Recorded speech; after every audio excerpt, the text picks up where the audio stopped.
Welcome to my channel. আমরা আজকে মূলত আলোচনা করতে চলেছি পর্যটকদের দৃষ্টিতে ভারত। তো এখানে তোমাদের প্রথমে অলবিরুনি সম্বন্ধে আমরা আলোচনা করব। তো দেখো, অলবিরুনি সম্বন্ধে আমাদের আলোচনা করতে গেলে যে জিনিসগুলো জানতে হয়, দেখো প্রাচীনকাল থেকেই বহু পর্যটক আমাদের দেশে এসেছে এবং তাদের কি বলবো অভিজ্ঞতা লিপিবদ্ধ করেছেন। যেমন মেঘাস্থিনেস, তার লেখা বিখ্যাত গ্রন্থ ইন্ডিকা, এবং তার পরে ফাইহান, হিয়েনসান, ইৎসিং অনেকেই এসেছে। তো এরা তোমার কি করেছে, ভারতের সমাজ, সংস্কৃতি, রাজনীতি ইত্যাদি জানার জন্য কিন্তু এদের কি বলবো এই বিদেশি পর্যটকদের বিবরণ আমাদের কাছে অমূল্য সম্পদ। তো এদের ভারত আগমনের উদ্দেশ্য কী ছিল? কেউ বাণিজ্যের উদ্দেশ্যে এসেছে, কেউ রাষ্ট্রদূত হিসাবে এসেছে এবং আবার কেউ কেউ নতুন দেশ দেখার জন্য ইত্যাদি কারণে। তো আমরা এখানে মূলত 5 জন গুরুত্বপূর্ণ পর্যটক সম্বন্ধে আলোচনা করব: অলবিরুনি, মার্কো পোলো এবং ইবন বতুতা, আব্দুল রাজ্জাক, হাসুয়া বার্নিয়ে। তো দেখো, আমরা আমাদের যে আজকের মূল বিষয় সেটা হচ্ছে অলবিরুনি। তো অলবিরুনি মোহাম্মদ কি বলে সুলতান মামুদের সঙ্গে তিনি কিন্তু ভারতে আসেন।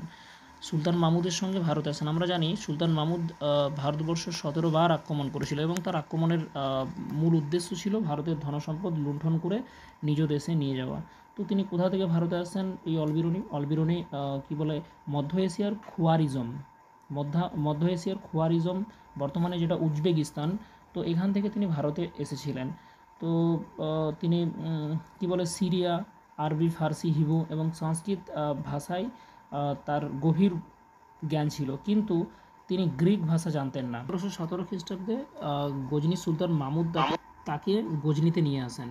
আমরা এখানে দেখার চেষ্টা করছি হিন্দু শব্দটির উদ্ভব হয়েছিল কিন্তু পার্সিক শব্দ থেকে, আনুমানিক ষষ্ঠ তোমার 5ম শতাব্দী নাগাদ সিন্ধু নদের পূর্বের এলাকাকে বোঝাতো। পার্সিকরা এই অঞ্চলটিকে হিন্দুস্তান বলতো। অলবিরুনির মতে এই সময় রাজনীতির কেন্দ্রবিন্দু ছিল কৌনজ। তিনি কৌনজকে বলেছেন ভারতের মধ্যবর্তী স্থানে অবস্থিত।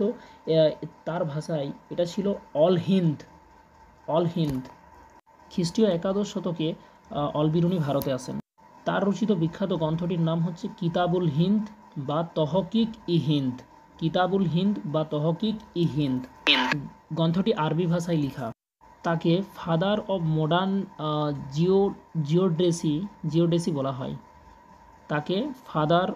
মডার্ন জিওডেসি বলা হয়। অলবিরুনি ভারতীয় সমাজের বিভিন্ন দিক নিয়ে আলোচনা করেছেন। তো কী কী দিক নিয়ে আলোচনা করেছেন সেগুলি আমরা এরপরে দেখো। ঋগ্বেদের সময়কাল থেকেই ভারতীয় সমাজ চতুর্বর্ণ প্রথার অস্তিত্ব যে ছিল সেটা কিন্তু স্বীকার করেছেন এই কি বলে অলবিরুনি। তিনি ভারতীয় সমাজের মানে কি বলবো চতুর্বর্ণের কথা বলেছেন তিনিও। যেমন তোমার ব্রাহ্মণ, ক্ষত্রিয়, বৈশ্য, শূদ্র, এই চতুর্বর্ণ ব্যবস্থা আমরা। তিনি বলেছেন যে বর্ণ প্রথার সর্বোচ্চ স্থানে রয়েছে ব্রাহ্মণরা। তাদের কাজ হচ্ছে পূজার্চনা, অধ্যয়ন, অধ্যাপনা করা।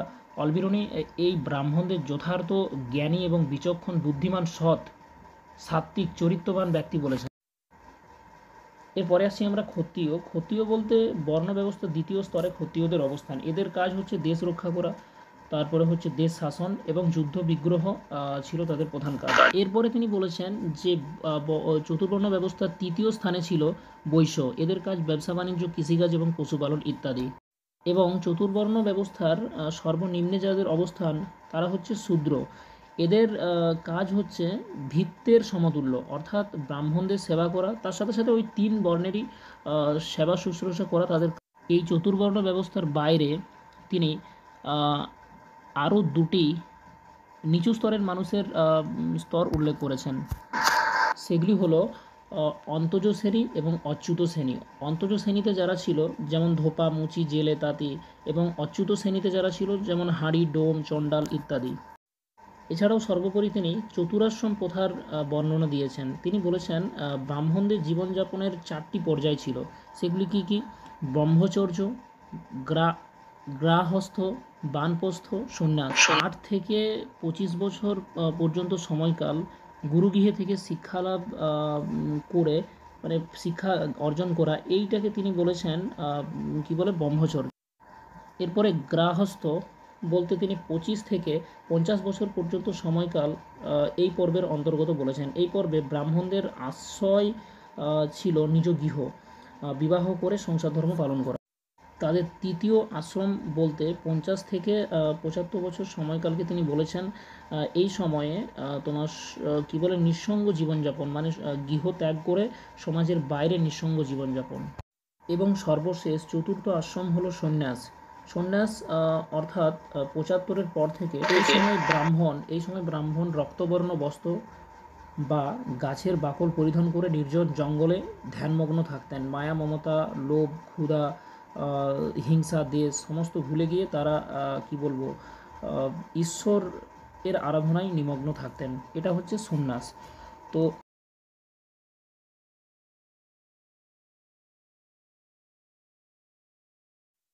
এছাড়াও অলবিরনে বিবাহ রীতি, সতীদাহ প্রথা, মৃতদেহকে অগ্নিদগ্ধ করার প্রভৃতি ঘটনা তিনি তুলে ধরেছেন। তিনি বলেছেন এই মৃতদেহকে দাহ করার বিধান বাসুদেব নারায়ণ এর কি বলে এর বিধান দিয়েছিলেন। অলবিরনে রচনাতে ভারতের কি বলে সমৃদ্ধ শিক্ষা ও সংস্কৃতির উল্লেখ রয়েছে। তিনি বলেছেন গ্রিকদের মতো হিন্দুরাও বাঁ দিক থেকে ডান দিকে লিখতেন। ভারতে একাধিক বর্ণমালার তিনি কি বলে বর্ণমালা ব্যবহৃত হতো বলে তিনি মত দিয়েছেন, যার মধ্যে সবচেয়ে বেশি প্রচলিত ছিল সিদ্ধ মাতৃকা বর্ণমালা।